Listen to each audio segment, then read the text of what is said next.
Crisis Radio. A couple of other tidbits about Umar Farouk Abdul Muttalib. According to the London Daily Mail, his mother, who married the Nigerian banker, is believed to have been born in Yemen. So that would make Umar Farouk Abdul Muttalib half Yemeni.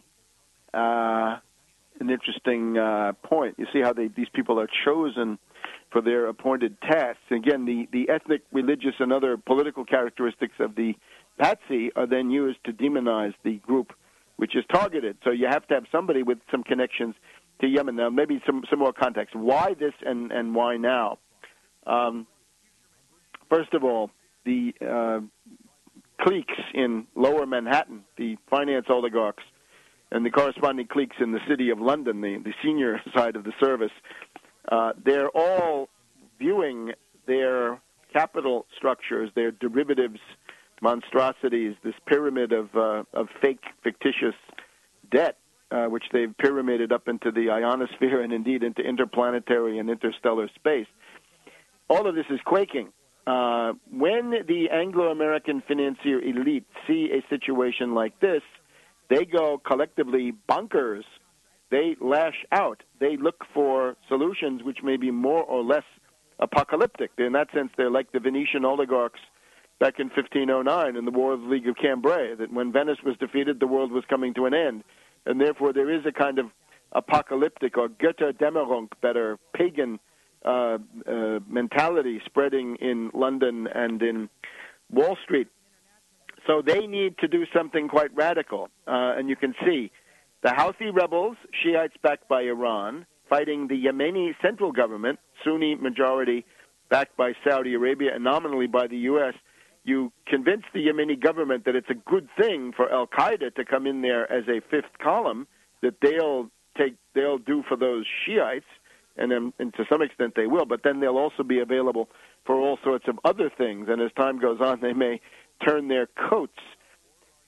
Remember, we had Prince Bandar of Saudi Arabia, Bandar Bush, somebody who was thought to be great friend of the U.S., great friend of the Bush family, then becoming a great friend of Putin and indicating a desire, if not to kick out the U.S., that's probably a little bit too much, but at least to balance the U.S. with Russia, perhaps also with China, so as to secure national independence, what everybody wants, dignity. Saudi Arabia has been a U.S. protectorate for most of the years since World War II. A lot of people over there are now tired of that protectorate status. They're antagonized by the U.S. support for Israel and the various excesses of the Israelis, especially the bombing now of Gaza 1 year ago, the continuing blockade, all kinds of humanitarian emergencies going on there, very keenly felt in the Arab world.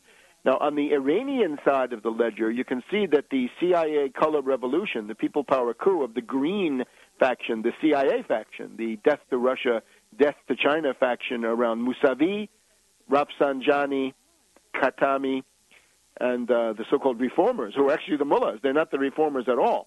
The reformer is Ahmadinejad. He's the anti-corruption guy, and when he says corruption, it means Rafsanjani. Everybody knows it. So the attempt now is to make that violent. You can see that now in the Ashura Shiite holiday when the protesters came out prepared for much more violence than we've seen so far. Now, this could mean that their base is narrowing and their tactics are becoming more radical.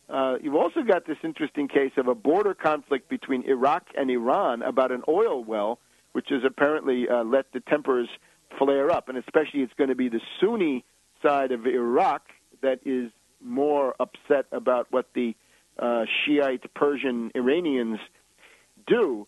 So this is a recipe for conflict. Again, looking back now towards Yemen, you look at the map, you see where Yemen is located. It's one side of the exit from the Red Sea. Well, the Red Sea is simply all the traffic going through the Suez Canal between China, Japan, Southeast Asia, India, subcontinent, Pakistan, and Europe. A lot of that goes through the Suez Canal, so the U.S. is going to be sitting there controlling that. How much of China's trade, for example, with Europe will be under the influence of a U.S. base in Yemen, if that's what it comes to. And on the other side, you've got Somalia, which is being used now as a nest of these pirates.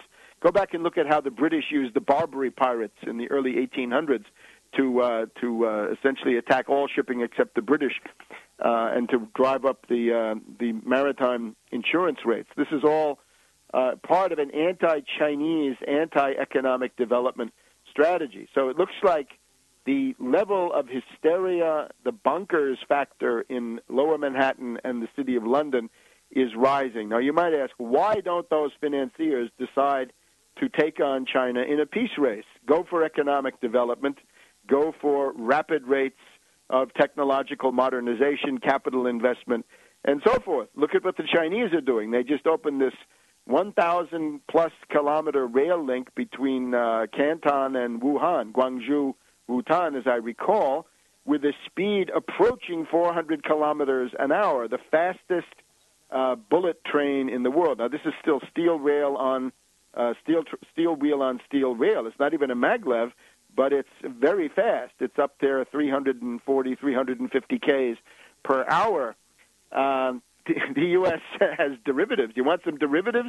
We can sell them to you. You've also got now this interesting nuclear deal in the United Arab Emirates, which has been won by South Korea. The U.S. Westinghouse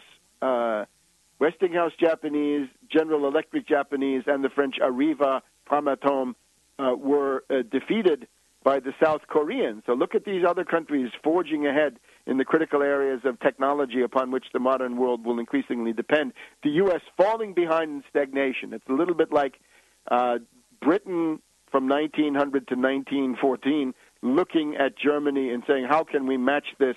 If it's a peace race, they're going to outclass us. Our only hope is to go to war. And let's now look, in addition to the Obama December 2nd speech declaring war on Pakistan, let's look at that terror escalation once again. Brian Jenkins of the Rand Corporation, who studies these things and ought to know, says 12 incidents in 2009 so far, the worst year since 2001.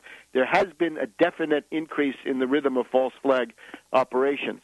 In May, we have the arrest of the Riverdale synagogue Patsy bombers, and I think they were connected to Lashkar-e-Taiba of Pakistan, right? That's the Pakistani group, very shadowy, very suspicious, that allegedly fights for the freedom of Kashmir from India.